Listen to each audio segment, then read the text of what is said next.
یہ محسن نقوی صاحب نے، وزیر داخلہ نے جو کہہ دیا ہے کہ بعض لوگ بھتے دیتے ہیں ٹی ٹی پی کو، تو کس کی طرف ان کا اشارہ ہے؟ کون بھتے دیتا ہے؟ یہ تو محسن نقوی صاحب نے کوئی سال سوا سال بعد یہ ٹویٹ کیا ہے، لیکن وہ تو خود اس نے جو ہے سی ایم صاحب نے کور کمانڈر صاحب کے گھر جب وہ گئے تھے بریفنگ لینے کے لیے، کال آن کرنے گئے تھے کابینہ کے ساتھ یا بریفنگ لینے گئے تھے، جو بھی تھا انہوں نے مانا تھا کہ میں بتا دیتا ہوں.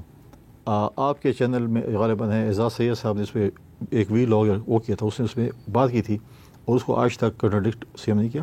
ان آفیشیل ہمیں بھی پتہ ہے ابھی تو نہیں، کافی عرصے سے دے رہے ہیں، جب سے اسرار گنڈا پور کا کیس اس وقت سے یہ ان کو بتے دے رہے ہیں. سی ایم صاحب خود بھتے دیتے ہیں؟ کس کو نہیں پتہ؟ یہ کیسے ہو سکتا ہے کہ پھر صوبے کے سربراہ اگر بھتے دے رہے ہو تو پھر فورسز میں تو کئی دفعہ میڈیا پہ کہا کہ وہ بتا دے رہے ہیں، انہوں نے خود مانا کہ میں دیتا ہوں. اچھا، یہ جو امیر مقام صاحب کی کمیٹی بنی مرکز کی سطح پہ، تو یہ کمیٹی غیر قانونی اور غیر آئینی نہیں ہے؟ کیونکہ سابقہ پاٹا کے معاملات تو اب صوبائی حکومت کی ذمہ داری نہیں ہے. دیکھیں، جب پرائم منسٹر صاحب پشاور آئے تھے اور فیلڈ مارشل صاحب آئے تھے تو سی ایم صاحب نے ریکویسٹ کی تھی کہ ہماری ایک جرگہ سسٹم ہوتا تھا اور وہ دوبارہ اس کو ہم بحال کرنا چاہتے ہیں. پھر پرائم منسٹر نے کہا کہ میں ایک کمیٹی بناؤں گا جس میں آپ بھی ہوں گے، گورنر صاحب بھی ہوں گے، باقی پارٹی کے ہمارے بھی جو بھی وہ ہیں ادھر باقی لوگ بھی ہوں گے. تو 2 میٹنگ اس کی جو ہے ہماری ہو چکی ہیں. میں نے پہلی میٹنگ میں بھی یہ کہا تھا اور دوسری میٹنگ میں امیر مقام صاحب سے میں نے یہی کہا تھا کہ اس میں تمام پولیٹیکل پارٹیز کی نمائندگی ہونی چاہیے. تو اس میں کہا کہ شاید کوئی انکار، میں کہا آپ آفیشیل لیٹر لکھ لیں تاکہ ریکارڈ پہ ہو کہ میں نے نمائندگی کے لیے آپ کو لیٹر لکھے، آپ ایک اپنا نمائندہ بھیجیں. فارمر فاٹا کے جو نمائندے ہیں ان میں بھی 3-4 لوگوں کی نمائندگی اس میں ہونی چاہیے. اگر آپ فارمر فاٹا کا جو بھی فیصلہ کریں تاکہ ان کی نمائندگی ہو. اور دوسری بات یہ ہے کہ آپ یہ ہینڈ اوور کر دیں پروونس کو، کیونکہ یہ قانون سازی کرنا صوبائی حکومت کا کام ہے، وفاق کا کام نہیں ہے. تو ہم ادھر بیٹھ کے اور اسلام آباد میں اور اس پہ ٹائم ضائع کریں اور کہیں کہ ہم نے کیا کرا، اس کے بعد بھی ہم نے صوبے کے حوالے کرنا ہے تو ان کے حوالے کر دیں. اور نارملی تو دیکھیں، جرگہ آئینی طور پر تو مجھے نہیں پتہ، شاید آپ کو زیادہ مجھے پتہ ہوگا کہ کانسٹیٹیوشن میں یا کسی قانون کے تحت بنا تھا یا کب ختم ہوا تھا، پھر کس قانون کے تحت بنے گا. نارملی تو ہمارے پاس مسالتی کمیٹی ضلع کے ڈی آر سی ہوتی ہیں، ضلع کے لیول پہ یا تھانوں کے لیول پہ بھی ہے، تو وہاں پر بھی اسی طریقے سے بنا رہے.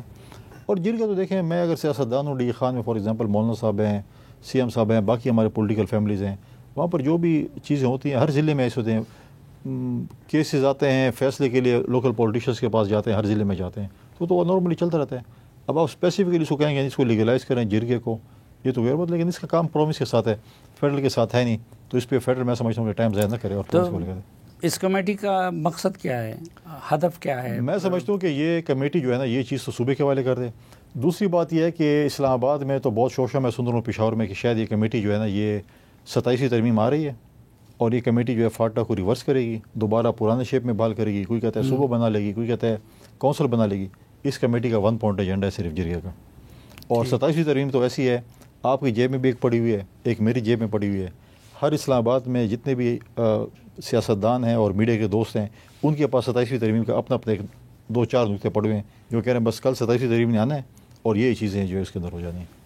لیکن آپ یہ سمجھتے ہیں کہ کوئی حکومتی صفوں میں یا اوپر کے لیول پہ فاٹا مرجر کو ریورس کرنے کا کوئی پروگرام تو نہیں ہے؟ کوئی اس کے اوپر ایسی سچ ڈسکشن نہیں ہوئی.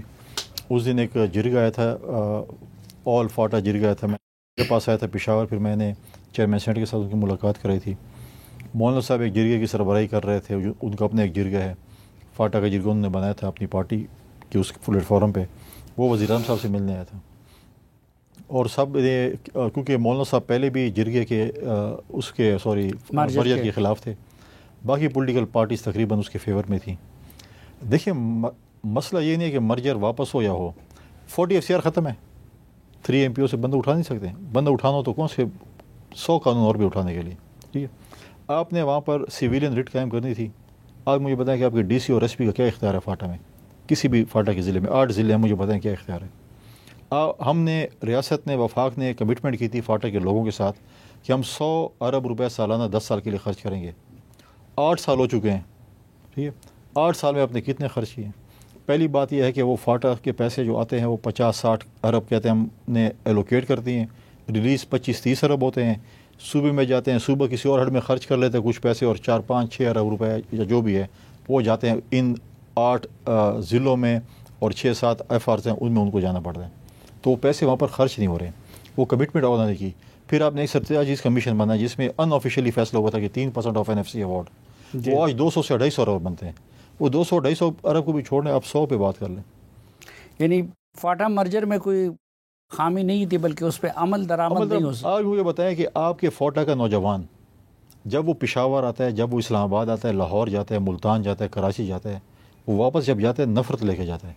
جب وہ ہماری یہاں پر جو لائف سٹائل دیکھتے ہیں یہاں کے اسٹوڈنٹ کے ساتھ جب وہ کمپیٹ کرتے ہیں، آپ مجھے بتائیں کہ فاٹا کے جو فارمر فاٹا کے جو اسٹوڈنٹس ہیں جو اسلام آباد میں پڑھ رہے ہیں یا کسی اور بڑے شہر میں پڑھ رہے ہیں، وہ چھٹیاں اپنے گاؤں میں نہیں کر سکتے کیونکہ وہ جو پروجیکٹ ہے، اپنے تھیسز ہیں، وہ وزیرستان میں یا باجوڑ میں اس میں نہیں کر سکتے کیونکہ پاس انٹرنیٹ کی فیسلٹی نہیں ہے. آپ کا جو شہری ہے جو اس وقت UAE میں ہے یا مطلب ہے کہ ملیشیا میں جتنے بھی پشتون ہیں، وہ پوری دنیا میں ہر کسی کے ساتھ ویڈیو کانفرنس کرتے سوائے اپنے بچوں کے ساتھ، کیونکہ ان کے بچوں کے پاس وہاں پر جو ہے وہ فیسلٹی نہیں ہے، اس کی ڈیٹا فیسلٹی نہیں ہے اور انٹرنیٹ کی فیسلٹی نہیں ہے. تو دیکھیں آپ تو یہ تو مرکز کا کام ہے. تو دیکھیں چیزیں آپ نے اس کے لیے بات کی ہے ہم نے ہر فورم پہ سے بات کی. دیکھیں باقی چیزیں دیکھیں، میں نے پرائم منسٹر اس نے بھی کہا بڑا اچھا آپ کا پروگرام ہے وزیر اعظم یوتھ پروگرام. اس وقت چاروں صوبوں میں سب سے زیادہ یوتھ خیبر پختونخوا میں ہے. آپ ان کو بھی لیپ ٹاپ دیں، ان کو بھی اسکالرشپ دیں تاکہ لوگ کہیں کہ جی واقعی یہ وزیر اعظم کا یوتھ پروگرام ہے، اس میں خیبر پختونخوا بھی اس میں دیکھیں. آپ اگر ایک چیز دینا چاہتے ہیں آپ دانش اسکول دیں. آپ نے اسلام آباد میں دانش اسکول بنایا، آپ نے پچھلی حکومت میں کمٹمنٹ کی وزیرستان میں دانش اسکول کی، آپ 4-5 دانش اسکول وہاں پر بنائیں. آپ کمپیریزن کریں کہ آپ کی صوبائی حکومت یہ اسکول آپ کو دے رہی ہے جہاں پر ٹیچر نہیں ہے، اور میں آپ کو دانش اسکول دے رہا ہوں جہاں پر اچھی ایجوکیشن ہے. سندھ اگر سمجھتی ہے حکومت کہ ان کے پاس اچھے کالج وہ ہے ہاسپٹلز ہیں، پشاور میں بنائے ان کے لیے ہم نے کوشش کی، لیکن پرابلم یہ ہے کہ صوبائی حکومت ان کو KP حکومت ان کو اون نہیں کرتی. ورنہ مجھے CM سندھ نے کہا کہ ہم آپ کو بنا کے دیتے ہیں NICVD SUD ٹائپ ایک ماڈل ٹائپ دیتے ہیں پشاور میں. وہاں پر زمین بھی موجود ہے رنگ روڈ کے اسے موٹر وے کے چوک کے ساتھ 100 کنال. لیکن وہ جو ہے صوبائی حکومت پھر اس پہ آ جائے کہ نہیں ہم تو ہمارا اپنا اتنا اچھا سسٹم ہے، آپ کیا کرتے ہیں بیچ میں.